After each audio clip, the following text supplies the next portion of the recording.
الحمد للہ والصلاة والسلام على رسول اللہ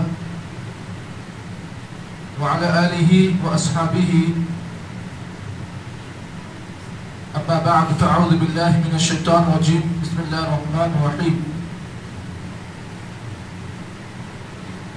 وعن ابی ہریرہ رضی اللہ تعالی عنہ قال قال رسول اللہ صلی اللہ علیہ وسلم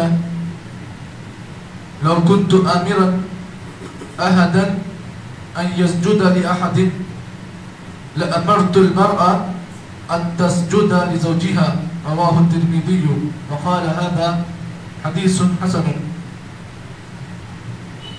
آج کے درس میں جس حدیث کو میں نے آپ حضرات کے سامنے پیش کیا ہے، اس حدیث کو امام ترمذی رحمہ اللہ نے اپنی حدیث کی بڑی مشہور و معروف کتاب جامع الترمذی میں حضرت ابو ہریرہ رضی اللہ تعالیٰ عنہ سے اس حدیث کو روایت کیا. فرماتے ہیں اللہ کے نبی صلی اللہ علیہ وسلم نے ارشاد فرمایا لو كنت آمرا احدا ان يسجد لأحد، اگر میں دنیا میں اللہ رب العالمین کے بعد کسی کو سجدہ کرنے کی اجازت دیتا تو اللہ امرت المرأة، تو میں عورتوں کو اس بات کا حکم دیتا کہ ان تسجد لزوجها، یہ کہ وہ اپنے شوہروں کا سجدہ کرے. اس حدیث کو امام ترمذی رحمہ اللہ نے اپنی کتاب میں روایت کیا. سب سے پہلے اس حدیث میں یہ بات جان لیں کہ اللہ کے نبی صلی اللہ علیہ وسلم نے اس حدیث میں مرد کا حق بیان کیا، عورت کے اوپر مرد کا کیا حق ہوتا ہے، بیوی کے اوپر شوہر کی کیا فضیلت ہے. اللہ کے نبی نے اس حدیث میں یہ بات بیان کی. دنیا میں اگر کوئی آدمی آپ کے ساتھ احسان کرتا ہے تو شریعت کہتی ہے کہ ہم بھی بدلے میں اس کے ساتھ احسان کریں، لیکن شوہروں کا احسان اپنی بیویوں پر اتنا زیادہ ہے کہ اگر بیویاں اگر ان کا احسان اگر چکانا چاہیں تو چکا نہیں سکتی ہیں. اللہ تعالیٰ نے اتنا بڑا مقام مردوں کو دیا ہے کہ اگر عورتیں زندگی بھر اگر ان کی خدمت کر کر بھی اگر شوہروں کا حق ادا کرنا چاہیں تو نہیں ادا کر سکتے ہیں. یہاں پر آپ اس بات کو بھی جان لیں، اس حدیث کے اندر اللہ کے نبی صلی اللہ علیہ وسلم نے سجدے کا ذکر کیا، اور سجدہ آپ جانتے ہیں یہ اللہ رب العالمین کے عبادات میں سے ایک عبادت ہے. رکوع، سجدہ، قربانی، نذر و نیاز، یہ تمام اللہ تعالیٰ کے لیے عبادت کے حقدار چیزیں ہیں. اگر ہم ان چیزوں کو اللہ کے علاوہ کسی اور کے لیے کریں گے تو ہم مشرک بن جائیں گے.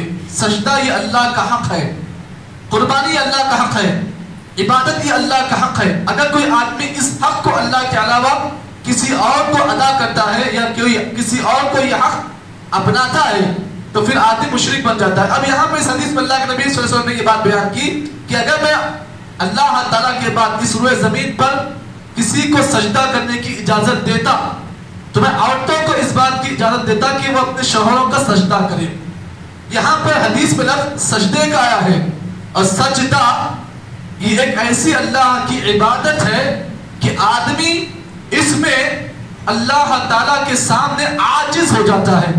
تو عاجزی اختیار کرنے کا ایک بہترین ذریعہ سجدہ ہے. تو سجدے کے ذریعے سے آدمی اپنے آپ کو اس بات کا اللہ کے سامنے اقرار کرتا ہے کہ اللہ میں تیرے سامنے عاجز تھا اور عاجز ہوں اور ہمیشہ عاجز رہوں گا. اسی لیے اللہ تعالیٰ کو اپنے بندے کے لیے سجدے کی عبادت اللہ کو بڑی پسندیدہ ہوتی ہے. اسی لیے اللہ کے نبی نے کیا فرمایا، آپ نے فرمایا کہ لوگوں اگر تم یہ چاہتے ہو کہ تم اللہ سے قریب ہو تو اللہ سے قربت کا بہترین ذریعہ سجدہ ہے. اللہ کے نبی نے فرمایا اقرب ما یکون العبد من ربہ وهو ساجد، بندہ جب سجدے کی حالت میں ہوتا ہے تو اللہ سے بہت قریب ہوتا ہے.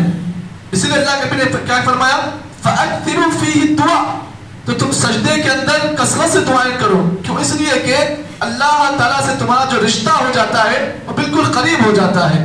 تو معلوم یہ ہوا یہ سجدہ اللہ تعالیٰ کو بہت پسند ہے بندوں سے. کیوں؟ اس لیے کہ بندہ جب کبھی سجدہ کرتا ہے تو اللہ کے سامنے اپنے آپ کو عاجز کرتا ہے نا، میں عاجز ہو گیا. اسی لیے ہمیں سجدے میں کیا دعا سکھائی گئی؟ سبحان ربی الاعلی، اللہ تو بہت بڑا اونچا ہے، تیری ذات پاکیزہ ہے اور تو اونچا ہے، میں تیرے سامنے نیچا ہوں. میں کتنا بھی اپنے آپ کو بڑا سمجھوں لیکن میں نیچا ہوں. اب یہاں پر اس حدیث کے اندر یہ بات بھی آپ جان لیں، سجدے کی دو قسمیں ہیں. ایک سجدہ عبادت، عبادت کا سجدہ، ایک ہوتا ہے سجدہ تعظیمی. سب سے پہلے آپ اس بات کو جان لیں، سجدہ عبادت یعنی عبادت کا وہ سجدہ جو اللہ تعالیٰ کا حق ہے. اگر کوئی آدمی یہ حق کسی اور کو دیتا ہے تو آدمی مشرک بن جاتا ہے. تو سجدہ عبادت، یہ جو نماز کا جو سجدہ ہوتا ہے، یہ سجدہ عبادت صرف اللہ کے لیے خاص ہے.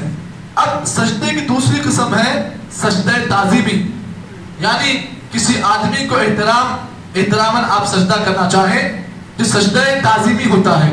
اللہ کے نبی کے زمانے میں سجدہ تعظیمی تھا، جیسا کہ اس کی دلیل حضرت معاذ بن جبل رضی اللہ تعالیٰ جب ملک شام سے آئے تو ملک شام ایک ایسا ملک تھا اس زمانے میں جہاں پر یہودیوں کی اور نصارہ کی حکومت تھی. تو حضرت معاذ رضی اللہ تعالیٰ جب ملک شام سے واپس آئے تو اللہ کے نبی کو سجدہ کیا.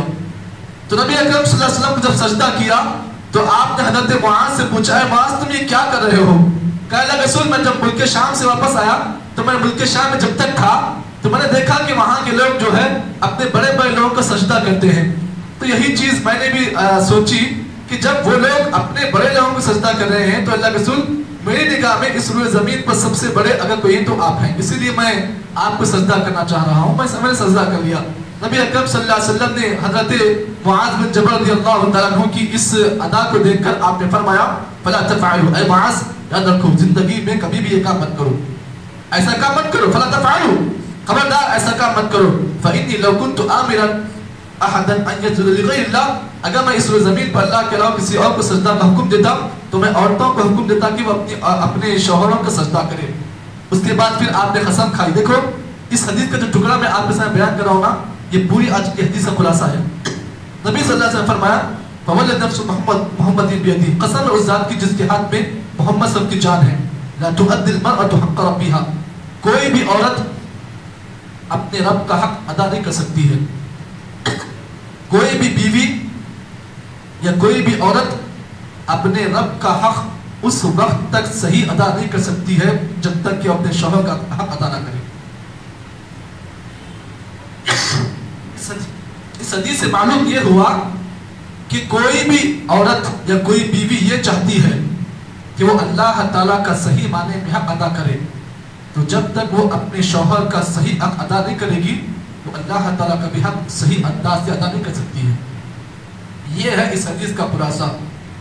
تو معلوم یہ ہوا زندگی بھر اگر کوئی عورت اللہ کے حق کو ادا کر رہی ہے صحیح معنی میں لیکن شوہر کے حق کو ادا نہیں کر رہی ہے تو کتنے بھی وہ عبادتیں کر لے لیکن شوہر کا حق ادا نہ کرنے کی وجہ سے وہ گنہگار بن سکتی ہے. یہی ہے اس حدیث کا خلاصہ. تو معلوم یہ ہوا اس حدیث میں اللہ کے نبی صلی اللہ علیہ وسلم نے واضح طور پر شوہروں کے حق کو آپ نے بیان کیا، لیکن شرط یہ ہے کہ شوہر بھی، ایک آدمی بھی، ایک مرد بھی اپنے حق کو سمجھے، اپنے حق کا غلط استعمال نہ کرے. اللہ سے دعا ہے کہ اللہ تعالیٰ مجھے اور آپ کو جتنی باتیں بتائی گئی ہیں صحیح معنی میں ان تمام باتوں کے مطابق عمل کی توفیق عطا فرمائے. سبحان اللہ بحمدہ، سبحانک اللہم بحمدک، اشہد ان لا الہ الا انت، نستغفرک ونتوب الیک.